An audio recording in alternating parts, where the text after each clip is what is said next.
o despertador toca. São 5 da manhã. Você toma um café apressado, claramente nada grandioso. Apenas um pão com manteiga e café, que provavelmente vai te dar azia. Então você termina e pega o caminho para o trabalho. São 1,5 km e já faz um ano que o dia começa assim. Chega lá e se depara com a seguinte cena: uma demanda estrondosa, praticamente o serviço de 2 pessoas para você fazer sozinho. Detalhe, não é a primeira vez que isso acontece. Mas fazer o quê, né? Você aguenta. Afinal, tem gente que tá pior. Tipo o seu primo Luiz. Tá desempregado tem 5 anos. Te resta aguentar o desaforo de clientes, o patrão e o ambiente tóxico. E você não vê a hora de sair dali logo. Quando finalmente das 6 da tarde, um alívio toma conta do corpo. Você arruma suas coisas, volta para casa, chega e encara a dura realidade. O aluguel está perto de vencer. E não é nada barato. É quase todo o seu salário. E você ainda tem que arranjar mais R$1.000. Mas você não sabe como vai fazer isso. E então bate aquela dúvida cruel. Será que eu vou ter que voltar para a casa dos meus pais? Porque olhando para trás, parece que eles descobriram alguma coisa que você não sabe. Afinal, na sua idade, eles já tinham casa, carro, mesa farta todo mês. E você tem apenas dívidas. De repente o desespero toma conta e a ansiedade invade a sua mente. E os sintomas típicos daqueles dias começam a aparecer. Sua perna começa a balançar, você começa a roer as unhas, seu batimento cardíaco dispara. Você já sabe, essa noite vai ser difícil. E os pensamentos começam a aparecer. Não é justo, eles viveram em uma época privilegiada. Antigamente era mais fácil. Eu nem devia estar aqui. Se eu tivesse nascido em outra família. E se eu tivesse a oportunidade? Por que nada dá certo? Por que nada anda? Quem é o culpado de tudo isso? Calma, respira. Eu entendo você. Nesse vídeo, eu vou te mostrar as raízes de todos os males. Você vai entender por que eu e você fomos os mais prejudicados nessa história. Quem se beneficia do nosso fracasso e como nós podemos lutar contra tudo isso e escapar dessa realidade. Meu nome é Maverick e eu entendo sua dor. I drive through towns that forgot their names, where the radio crackles and fades away. Dust on the dash, miles in my veins, looking for something I lost yesterday. Morar na casa dos pais. O que você pensa sobre isso? Sinal de fracasso, imaturidade, falta de privacidade? Ou você acha que é um porto seguro, um lugar para correr sempre quando as coisas derem errado? Bom, independente do que você acha, 31% da geração Z ainda mora com os pais e mal consegue se bancar sozinho. Quando a gente fala de geração Z, muita gente logo pensa naqueles vídeos de adolescentes mimados e irresponsáveis de 18 a 20 anos. Afinal, é o que está sendo mostrado, né? Você fica aí, nessa daí, você pensa que você espera. Você não é uma placa, pô! Tem uma placa lá escrito! Não entra! Ali. Eu não falo de privacidade de ficar entrando no meu quarto, eu não aguento mais! Cacau, em primeiro lugar, tem 2 coisas pra te falar. Você não tem moral, olha pra mim, você não tem moral pra falar de privacidade. Você ficou inteiro aqui no Facebook, WhatsApp e outra. Olha pra mim. Essa porra aqui, que você chama de quarto, pra mim isso aqui é um habitat. Você tá me chamando de animal? Antes fosse um animal, pra mim isso é um vegetal, cara. Não! Não! Dá isso aqui. Não vou dar isso! Tô mexendo! Não vai dar isso? Então você vai estudar. Não! Vai estudar. Não! Para! Meu sempre viu, que saco! Você tem... Dá o telefone Calma. do sexto da vizinha. Deixa! Amanhã, deixa eu falar. Amanhã ele tem prova. Sim.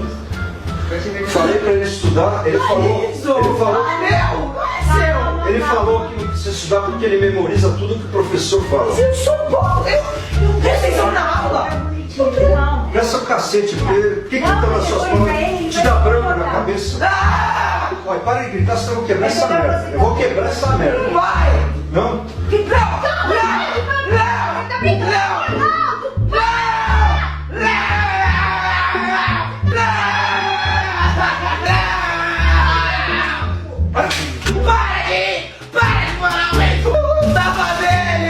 Espera aí, tem conserto dele, espera aí.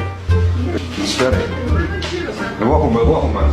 Por favor, eu não sei o que arrumar. Não! Tá quebrado, Você quebrou o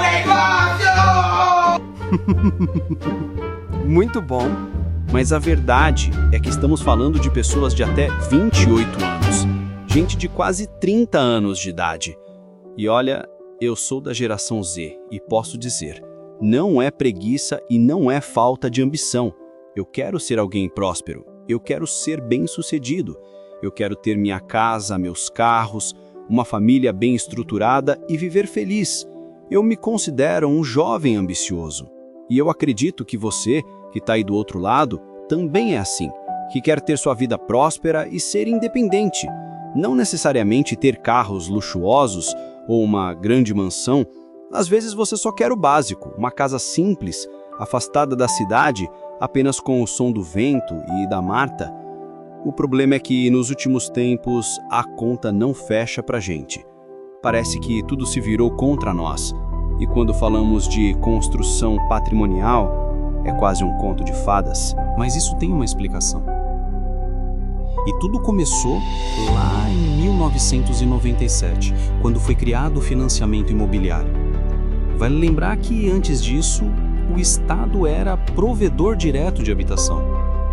Após isso, virou market maker, quem cria a estrutura mercados financeiros, dando início ao uso de ferramentas financeiras para a política habitacional, através da securitização. Depois, um monte de crise veio, uma atrás da outra, nos anos 2000, 2008, 2015, e a famosa pandemia, que foi o checkmate em tudo isso. Mas o que tudo isso tem a ver? Bom, isso meio que alavancou o preço de materiais de construção. Por exemplo, em janeiro de 2020 até janeiro de 2022, os preços tiveram uma alta de 50%. Teve aumento de preços que quase chegou a 100%, como os vergalhões e arame de aço. Ok, mas dos anos 97 até agora, o mundo evoluiu, né? Tipo, eu e você não conseguimos trabalhar de casa? Cara, onde que nos anos 2000 você conseguiria trabalhar de casa? Logo, você consegue se mudar para o interior, onde os aluguéis vão estar mais baratos e você vai poder sobreviver. No mundo real, isso aconteceu e você fez isso. Mas não foi só você quem fez. Outras milhares de pessoas pensaram a mesma coisa. E assim, teve um grande movimento de mercado de pessoas deixando as grandes cidades para buscar mais qualidade e preços melhores no interior. E isso gerou a lei da oferta e da procura, uma reação em cadeia. Com várias pessoas se mudando, o preço aumentou nos aluguéis e vendas.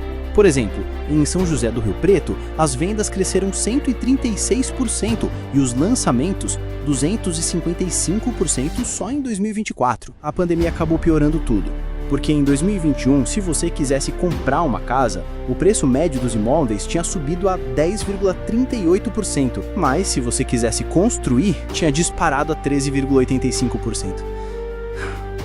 Tudo isso só distanciou seus sonhos. E nas grandes cidades, em centros especificamente, os preços ficaram astronômicos, podendo chegar de 500 a 600 mil. E não estamos falando necessariamente de uma casa espaçosa. Eu estou falando de um apartamento de 35 metros quadrados.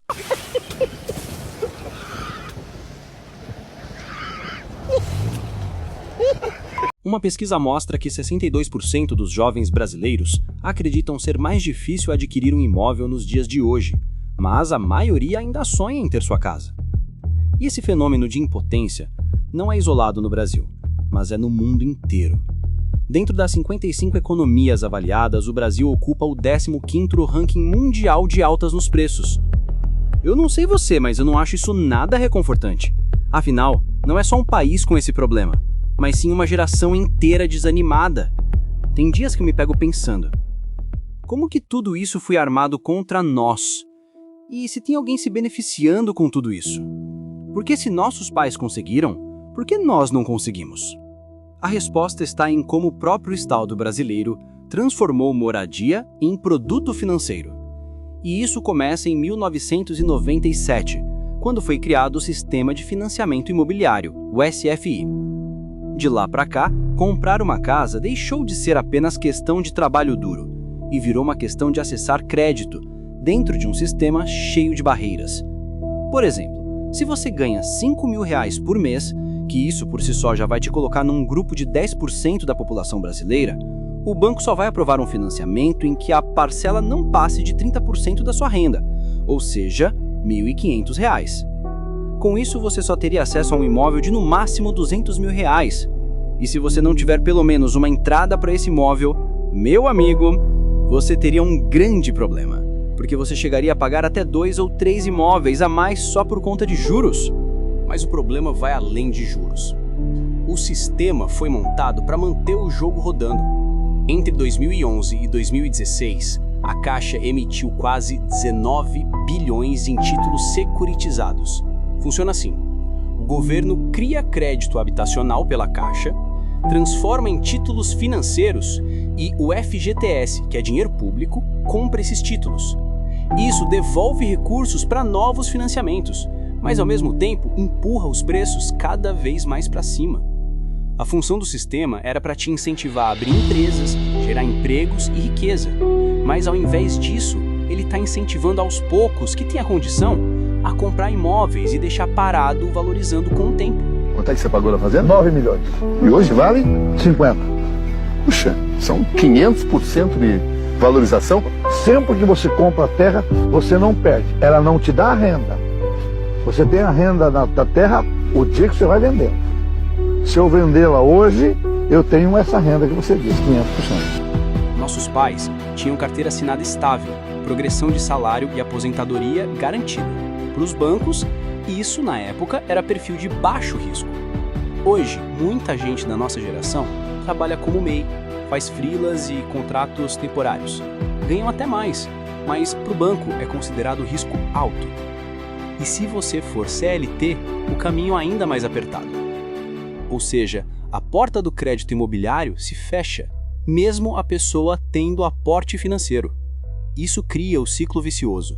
Menos gente compra, construtoras produzem menos, os preços sobem e fica cada vez mais impossível ter casa própria. E aí vem a parte que dói. Se você paga R$2.500 de aluguel por mês, em 20 anos, vai ter gasto 600 mil. Em 30 anos, quase 1 milhão. Com esse dinheiro, você compraria, bem negociado e chorando muito, 5 imóveis de 200k. Ou melhor, imagine investir esse dinheiro. O retorno que te traria mensalmente. Não é que nossa geração tenha preguiça ou escolheu ser diferente. O problema é que o mundo mudou na hora de nós vivermos. Mas sabe o que não mudou? A sua vontade e desejo de sair dessa palhaçada. Hoje eu estou em busca de viver disso aqui, da produção de conteúdo. E eu acredito que esse é o melhor caminho para eu cair fora desse país. Mas você às vezes quer continuar aqui e viver nesta nação. Talvez você ainda tenha esperança nesse país, o que está tudo bem. Eu também não acho que isso aqui está totalmente acabado. Mas, de verdade, conselho de amigo para você. Não dependa da nossa moeda para realizar seus sonhos. Viva aqui, mas viva confortável. E uma das únicas profissões que permite ter esse privilégio é a criação de conteúdo. Porque, sinceramente, esse país está complicado. E quem sair do sistema antes vai beber água limpa. Pensando nisso, deixei abaixo uma estrada para você. Um caminho para escapar desse sentimento de insegurança. Uma esperança. Já ajudou milhares de pessoas pelo Brasil todo, mas ainda faltam pessoas. Não é dinheiro fácil, mas é simples de se fazer. Não desperdice literalmente uma vida inteira por não ter tomado uma decisão. Dê uma chance e se permita Meu nome é Maverick e esse é só o começo. Gas station lights blur past my